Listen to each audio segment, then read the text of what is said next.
Hello, today I'm going to be talking about the game Star Wars Risk. This came out in 2015. I think that's the same year I acquired it. Well, I know it is. So I think I got it right after it came out. Anyway, let's get started with how to set up and play.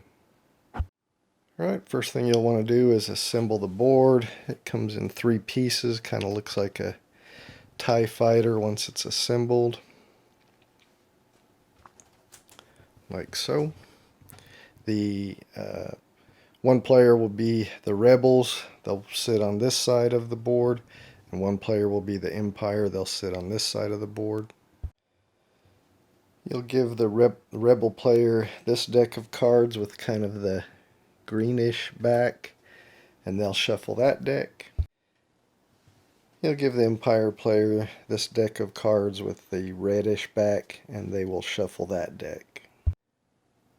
You'll take the 6 rebel fleet markers and look at the icon here that shows an X-Wing and place it on one of the matching spots for the X-Wing Rebel Fleet marker. So this one could just go here. You'll look at this one, it's got the B-Wing, so you find a matching B-Wing icon and place it there. Same for the Y-Wings here. And just continue with the other 3, matching the icons up to the Rebel Fleet markers. Like so. Then you look at each of the Rebel Fleet markers and it will show a number of ships of the appropriate type to put on there. So you would put 5 X-Wings here, 3 B-Wings here, 4 Y-Wings on this Rebel Fleet marker, 3 B-Wings on this Rebel Fleet marker, and 5 X-Wings on this Rebel Fleet marker, and 4 Y-Wings on this Rebel Fleet marker. So let me get that taken care of. Alright, so there you go. I've got the Rebel ships on those fleet markers. Then you'll notice these sectors over here by the fleet markers show something similar. So you'll put a number of 3 B-Wings here, 4 Y-Wings here, 5 X-Wings here. So you'll go ahead and put Rebel ships as indicated on these sectors. You'll see that 1 Millennium Falcon goes here. So I'm going to go ahead and put those ships on the board. And the Millennium Falcon, at least in this edition of the game, is just a cardboard token, while all the other fighters for the Rebels are plastic ships. So that's how it should look once you've got all the Rebel ships on the board. Then we look over here on this side of the board and you'll see similar icons for TIE fighters. So the Empire will place 4 TIE fighters here, 4 TIE fighters here, and so on. Let me get that done. So you'll see I've got 4 TIE fighters in each sector where is indicated. Here the Executor is placed, which it is just a cardboard token. All the remaining TIE fighters form your supply that can be deployed from the Executor, and we'll talk about how that's done later. But just keep those extra TIE fighters that were not immediately placed on the board during setup nearby. You'll place the Millennium Falcon hit token on the number 6 there. Place the Luke Skywalker hit token on the number 13. Place the Darth Vader hit token on the number 12. And the Executor hit token goes on the number 8 of the Executor Star Destroyer track. So again, that's the Millennium Falcon hit track, the Luke Skywalker hit track, the Darth Vader hit track, and the Executor hit track. You'll take the Rebel Strike Team token and place it here at the start, over here on the Battle of Endor track. Then you'll take the Stormtrooper tokens and place them here on this space where it says shield deflector shield generator. Should be 9 of them. Place your 5 dice somewhere nearby. Now normally the As I mentioned earlier, the Rebel player would be sitting on that side of the board, and the Empire player would be sitting on this side. Since I'm playing solo and can't sit on that side of the board because I have a window there, I'm going to have my Rebel player place his deck of cards over here. The Empire player place his deck of cards over here. So that is all for setup of the board. The last thing in setup, each player draws 6 cards into their hand.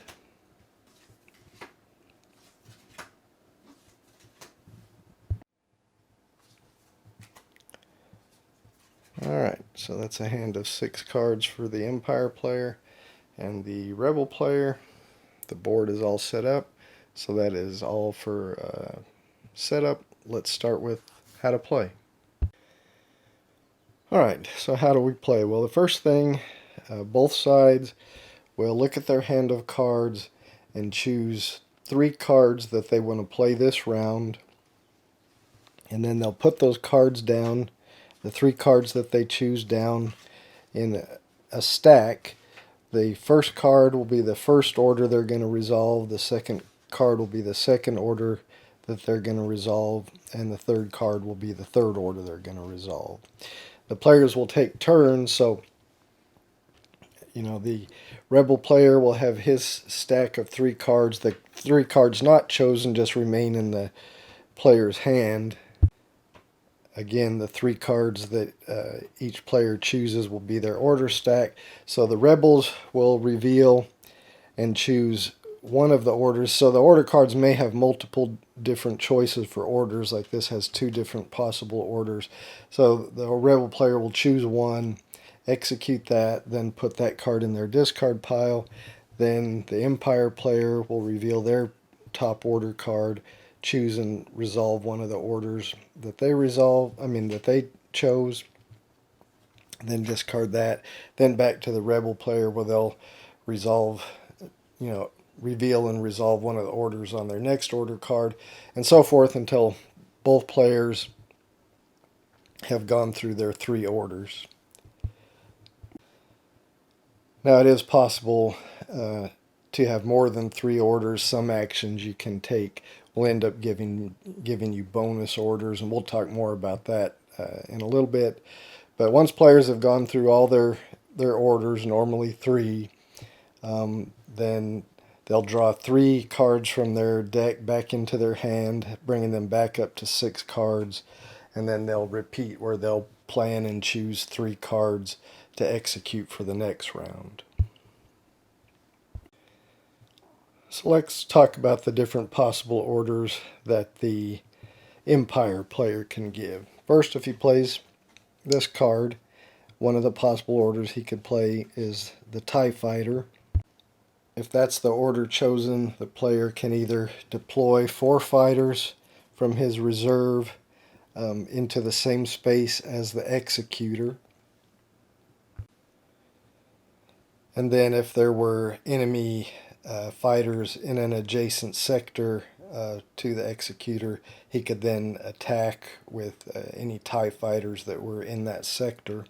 Or instead of deploying 4 TIE fighters where the Executor is, you can instead choose one sector and move all of the TIE fighters in that sector into an adjacent sector. Now you can't move into a sector that contains enemy ships, and you can't move into a sector that contains the Death Star.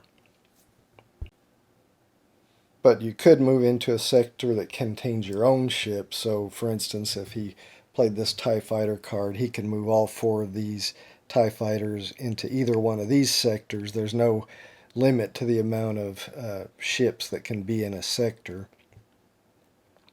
But if you move your ships into a sector that is adjacent to enemy ships, after you move, you can then attack. We'll talk more about attacking in a minute.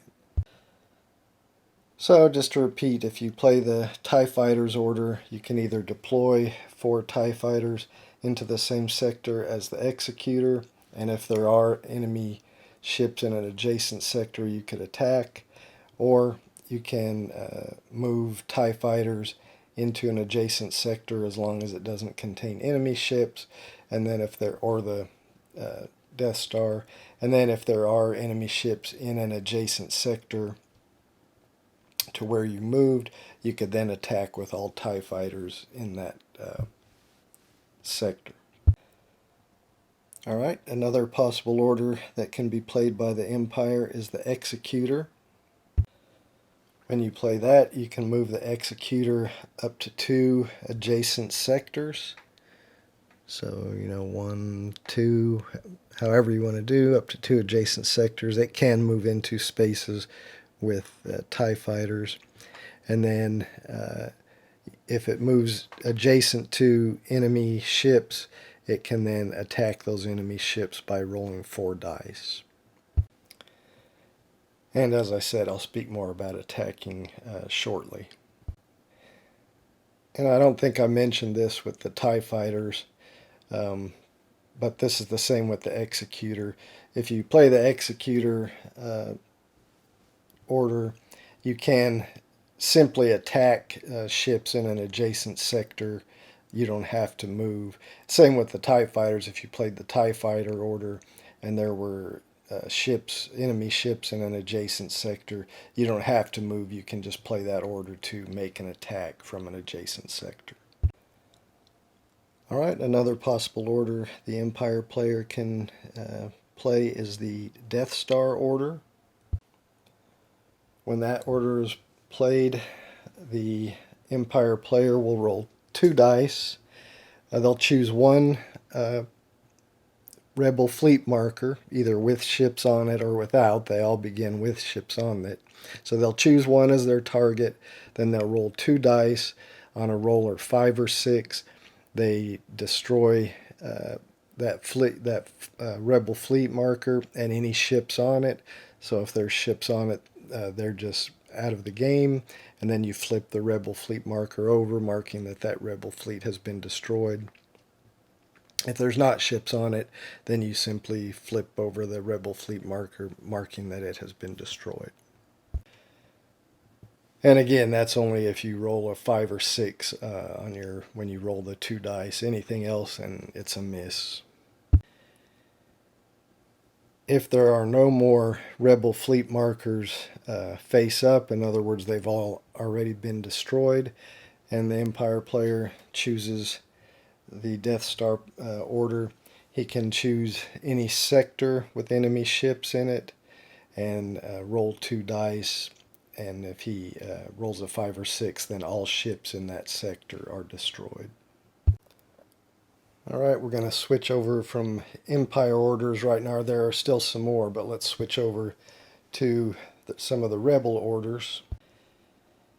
If the Rebel player plays an X-Wing order, then similar to the Empire's TIE fighters, they can move any of their X-Wings from one sector into an adjacent sector, or off of one of the fleets, one of the Rebel fleet markers into an adjacent sector, a sector that's adjacent to that Rebel fleet marker.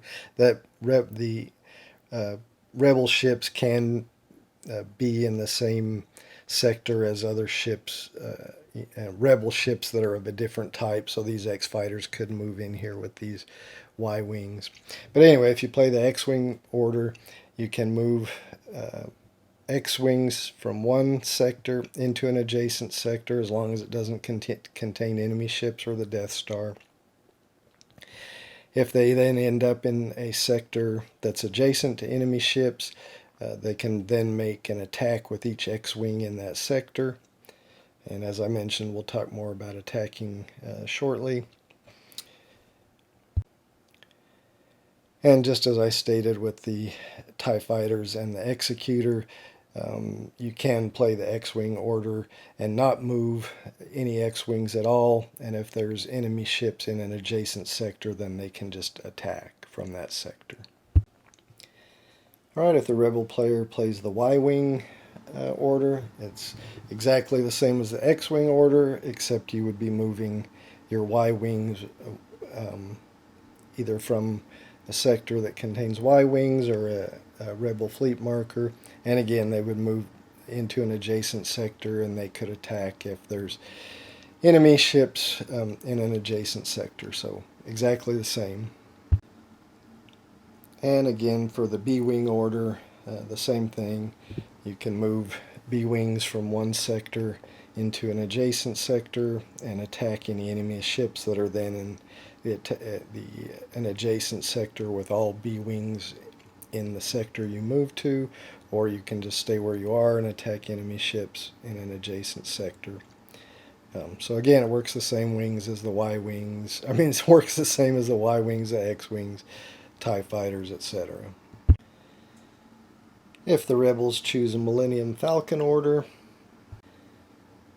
they can move the Millennium Falcon up to 2 adjacent sectors. Again, they can't move into a sector that contains enemy ships or the Death Star. After moving the Millennium Falcon, they can then roll 2 dice to attack ships in an adjacent sector. Or, as with all the other ones, they can choose not to move the Millennium Falcon at all and just attack ships that are in an adjacent sector by rolling 2 dice.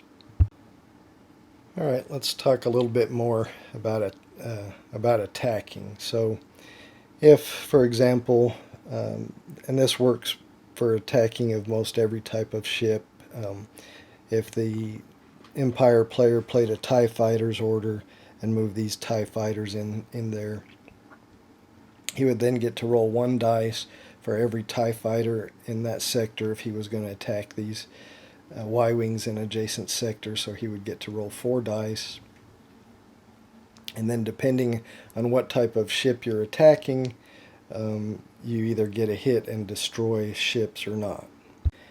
If there had already been maybe 2 TIE fighters in this sector and this player played a TIE fighter order and moved these in there, he would have 6 TIE fighters in there which he could attack with. However, the most dice you can ever roll is 5, so even though he has 6 TIE fighters in there, he could only roll 5 dice. And even though he only moved 4 with that order, because there was already some in there, he gets to attack with all of that type. Now, it does not work the same if you had maybe, there were 2 Y-wings in here and the rebel player played a B-wing order and moved these 3 B-wings in here. He would only get to roll 3 dice to attack one of the adjacent sectors. You only get to attack with the types of units that you played, so he would not get to attack with the Y-wings that were in there. But if he had other B-wings in there, then he would get to roll dice for those as well if he played a B-wing order. But again, you can only roll up to a maximum of 5 dice. So when you're rolling your dice for your attack, it takes a 3 or better to destroy a TIE fighter or an X-wing. It takes a result of 4 or higher to destroy 1 Y-wing. It takes a result of 5 or higher to destroy a B-wing. It takes a result of 5 or higher to do a hit on the Millennium Falcon or a hit on the Executor. Now, any of the plastic ships, the TIE Fighter, the X-wings, Y-wings, B-wings, if they do take a hit, then they are destroyed and out of the game. However, if you are attacking the Millennium Falcon and you get a hit of 5 or higher, it's not destroyed. You move its marker 1 down on its health track. When its health finally reaches 0, then it's destroyed. And the same for the Executor. If it's attacked and it takes a 5 or better to hit the Executor, if it takes a hit, its health markers just move down on its track until it finally reaches 0, and then it's destroyed. If the Executor is destroyed, then all the ships that it contains that have not yet been deployed to the board are destroyed along with it. And any time a ship is destroyed, it's out of the game. It can't come back. So if a TIE fighter is destroyed, it can't go into your reserve pile of TIE fighters that are on board the Executor that it deploys. They are removed from the game. And same with all the rebel ships. the Death Star cannot be attacked until the deflector shield is down, so we should probably talk about that part of the game now. Another type of order that the Rebel player can play is the Shield Assault order, which has this icon. When that order is played by the Rebel player, he'll roll all 5 dice, and then he'll use those results to move up this track. And you'll see it costs at least 1 dice of 2 or better to move here, and then a 2 or better to move here, 2 or better to move here. Now as you go further up, the results takes a 3 or better to move here, or a 3 or better to move here. And as you get a little further up, then it becomes where your results have to be a 4 or 5 or better. If you finally get your Shield Assault token, Strike Team token, to here, the shield generator is destroyed, and then the Rebel players are allowed to attack the Death Star with their ships from an adjacent space, and it takes a roll of a 6 to destroy the Death Star once you can do that. And that's how the Rebel players win the game.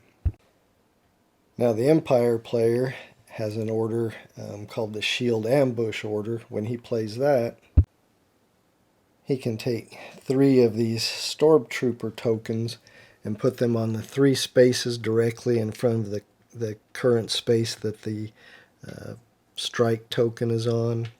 And what that does is basically add 1 to the value that's required to move into the next space by the Rebel strike team. So, and normally it would be a result of 2 or better to move here, but if there's a Stormtrooper there, it increases it by 1, so it would cost a result of 3 or better to move there. If you do use a dice of 3 or better to move there, you go ahead and just remove that token, and that goes back into the shield, this space, so that the Empire player can use that token again in the future. If the Empire player has all 9 of his tokens on the board already, that order, Shield Ambush order, would not do him any good until some of the tokens are removed and put back for him to play again. Alright, and the last piece of the game is the battle between Luke Skywalker and Darth Vader and the Emperor. So one order the Empire player can play is the Darth Vader order. When that order is played, the Empire player rolls 4 dice, and any result of 4, 5, or 6 moves the Luke Skywalker token down 1 on its health track.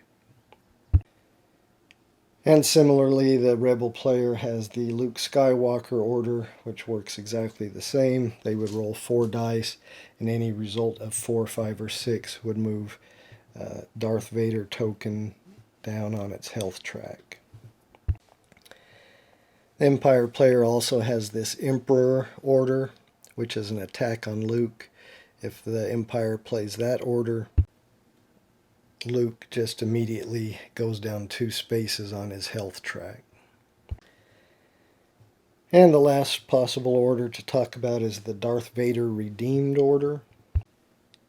If the Darth Vader hit token is in one of these last 3 spaces, and the Rebel player plays the Darth Vader Redeemed order,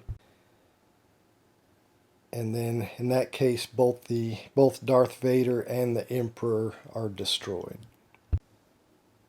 So now we should probably talk about bonus orders, because destroying Darth Vader or Luke or Darth Vader and the Emperor and some other actions give you bonus orders. So if Luke Skywalker is killed, his health reaches 0. The Empire player immediately draws 4 cards from the top of their deck without looking at them and add them to the bottom of their order pile. So that gives them, up to 4 additional turns than they normally would have had, orders that they'll be able to play during that round. Similarly, if Darth Vader is destroyed, his health goes down to 0. the rebel player gets to draw 3 order cards from the top of their deck and add them to the bottom of their order pile, giving them up to 3 additional turns that round. If the Darth Vader Redeemed is played and both the Emperor and the Darth Vader are destroyed, then the rebel player gets to draw 5 cards from his deck without looking at them and put them at the bottom of his order pile. Another way to get bonus orders is if you are making an attack with ships and or the Death Star, and an attack clears a sector, removes all enemy ships, or clears a fleet marker, destroys a fleet marker, then that player that made that attack immediately gets to draw 1 card from the top of their deck and add it to their bottom of their order pile. And that includes, if the rebel players had ships here and made an attack against the Executor that finally took its health down to 0, and it was the only ship in there, then they would have cleared that sector, and so they would get to draw 1 bonus card and add it to the bottom of their deck, as well as all the unused, undeployed ships that were in the Executor would be destroyed, as I mentioned earlier. The Millennium Falcon, if its health reaches 0, then the Empire player gets to draw 2 bonus cards off the top of their deck, and without looking at them, put them at the bottom of their order pile. And that pretty much covers all the orders. So as I said, the players will take turns playing through the cards in their order pile. Once their order pile is empty, which will be normally after they've taken 3 turns if they haven't gotten any bonus cards, then they'll draw 3 more cards into their hand, and start a new round by choosing 3 of those cards to find an order pile, to form a new order pile. Now the game ends when either the rebels, as I mentioned, are able to destroy the Death Star. Again, they can't attack the Death Star until they've gotten their Rebel Strike Team token all the way up here to the shield generator destroyed. Once they've done that, if they have ships in a sector adjacent to the Death Star, they can make an attack against it. As we talked about attacks earlier, depending on the number of ships there, or if it's the Millennium Falcon, 2 dice. And if they roll a 6, then the Death Star is destroyed and the Rebels win. The Empire player wins if they're able to destroy all the Rebel ships, the Millennium Falcon, and all the fleet markers. Again, remember, if the fleet marker is destroyed while it still has ships on it, those ships that were still on the fleet marker are destroyed. And ships that are on fleet markers can move, if an X-Wing card is played, again, I think I mentioned this earlier, they can move off as if these sectors are adjacent to them. So this ship, X-Wings on this fleet marker, could move into this sector if an X-Wing game is played. An X-Wing order card is played. So that's it. I think that pretty much covers all the orders. Why don't we go through a few example turns. Alright, so I think I've got the board set back how everything was right after setup, so we should be good. Each player has their hand of 6 cards, so now they'll select the 3 that they want to make for their orders for this round. Alright, so the Rebel player has chosen his 3 cards and formed his order stack. These 3 cards are just back in his hand. The Empire player has chosen his 3 cards for his order stack, and these 3 cards are just back in his hand. The Rebel player goes first.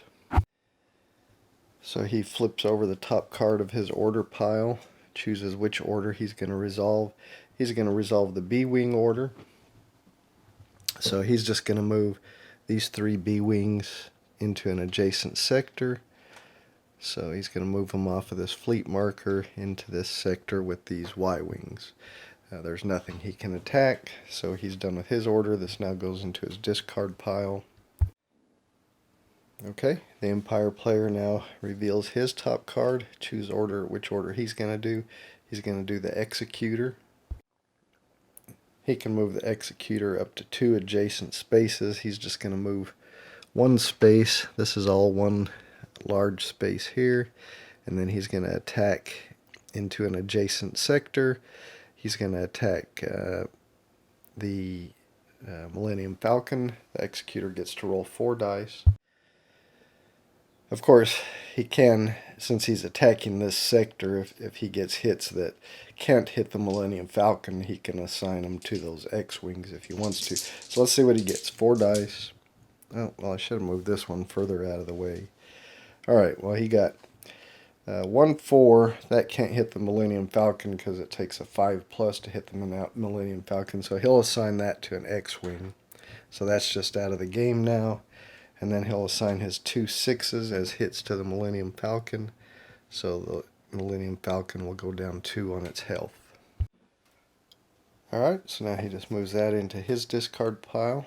So now we go back to the Rebel player. He reveals his next order. He's going to do the Y-Wing order here. So he's going to move these Y-Wings off of this fleet marker into this sector. Alright, so I moved those Y-Wings off of that fleet marker, and now I'm done with that card, so it goes into my discard pile. Now we go back to the Empire player. He reveals his next card. He has 3 possible choices. He's going to do the Death Star. So he's going to choose one of the face-up Rebel fleet markers. He's obviously going to choose one with ships on it, because if he destroys it, all the ships on it will be destroyed. He'll choose this one with these X-Wings on it. He gets to roll 2 dice. If he gets a 5 or a 6, it's a hit, and that fleet marker is destroyed. Now, he got a 3 and a 4, so no hit. So that was kind of a waste. Alright, so he's going to discard this card, and now it's the Rebel player's last turn for the round. Alright, the Rebel player reveals his last card. He has 3 possible options: the Millennium Falcon, Y-Wings, or a Shield Assault, and that's what he's going to do. So he gets to roll all 5 dice. Alright. Well, this 2 doesn't do me any good.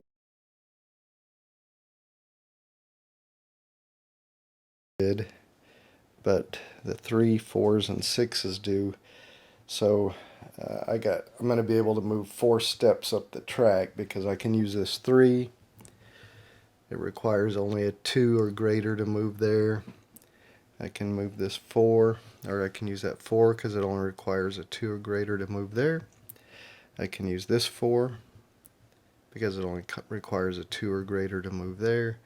And finally I can use this 6 as it only requires a 2 or greater to move there. So that was pretty good. Alright, this card goes into my discard pile. Now the Empire player will reveal his last card. So he can do TIE Fighters or Darth Vader. He's going to do a Darth Vader just so we can see that. Alright, so he gets to roll 4 dice. So let me just set one aside. Any 4, 5s, or 6s will damage Luke. Well, that was a terrible roll. 1 hit. Alright, so Luke will take 1 damage. Alright, now this card gets discarded. Alright, both players are out, so that's the end of the round. Both players will draw 3 cards back into their hand.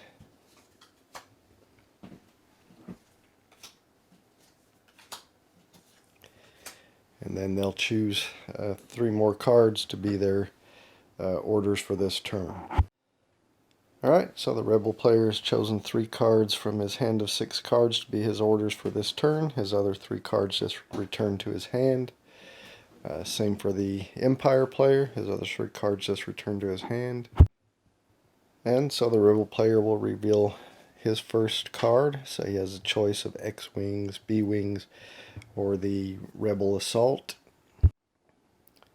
or Shield Assault. I think he's going to play this for X-Wings, and we'll just say he's going to move these X-Wings here into this sector.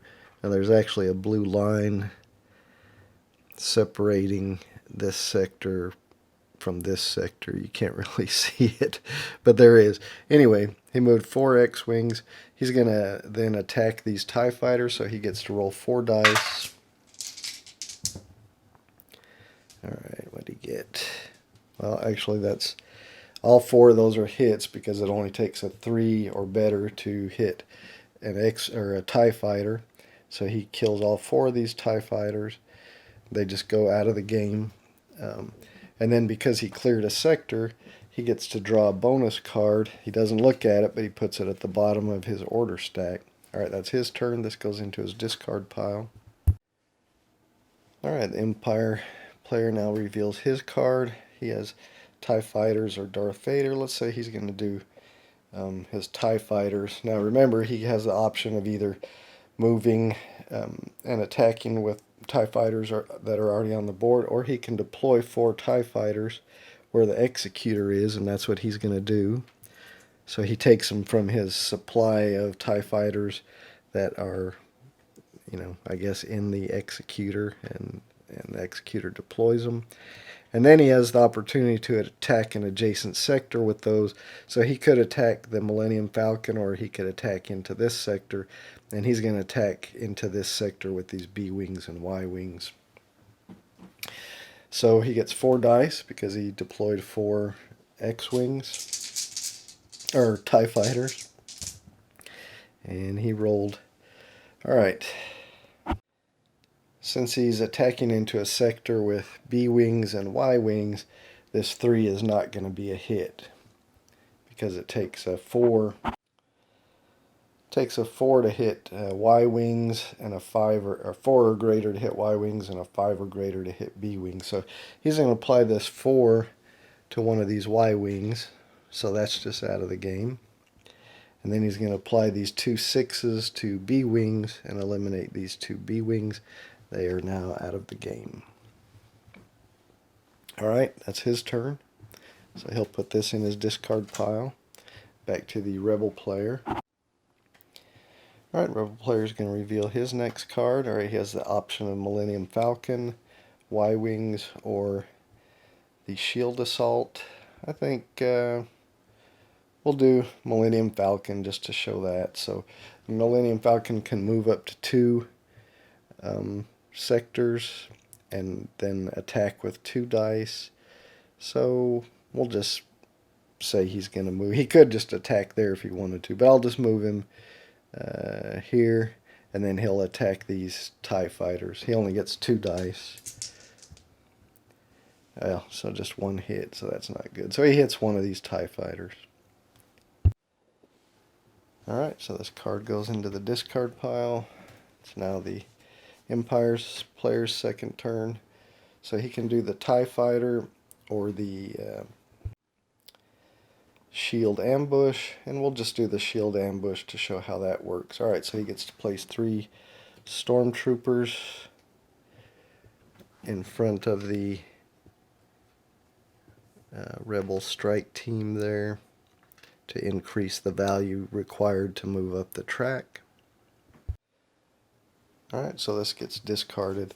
So now if he played another one of those, then he would just place 3 more in front of those. He wouldn't. You can't stack them on top of each other. He wouldn't put another one on top of those. If he played another one, he would then put 3 more in front of the last token he's got there. Alright, back to the Rebel player. He reveals his next card. So he can do the Millennium Falcon, X-Wings, or Luke. Let's just do Luke since he hasn't shown that. Since I haven't shown that. It's similar to Darth Vader. He gets to roll 4 dice. And he gets a hits on 4, 5, or 6. He just got 1 hit of 5. So that's applied to Darth Vader. So that was a terrible roll. Alright, we go back to the last card for the Empire. They have TIE Fighters or the Emperor attack. And we'll just do the Emperor attack since we haven't done that yet in this example. So that immediately deals 2 damage to Luke. And then that gets discarded. Now the rebels, we forgot to discard this. The rebels still have 1 card because they got that bonus card for clearing a sector.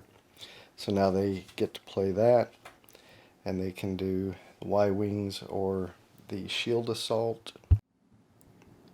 And we'll just do the Shield Assault. They get to roll 5 dice.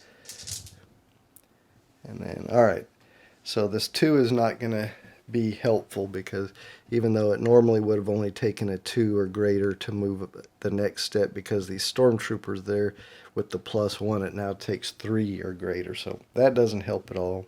He can use this 3 to move here because now that takes a 3 or greater, so he'll move up 1.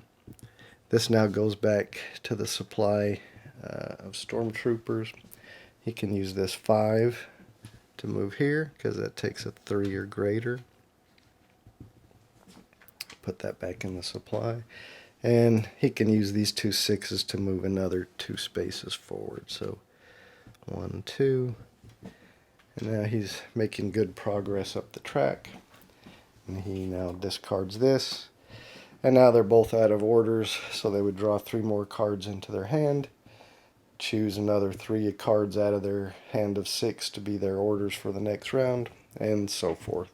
I think we've kind of seen an example of everybody doing something, but you can see how the game plays. It actually plays pretty quick. It's not a long game at all. It does have a 4-player variant. I've not used that. I've only played it 2 players, and I think it is probably best at 2 players, but I can't say because I haven't tried the 4-player variant.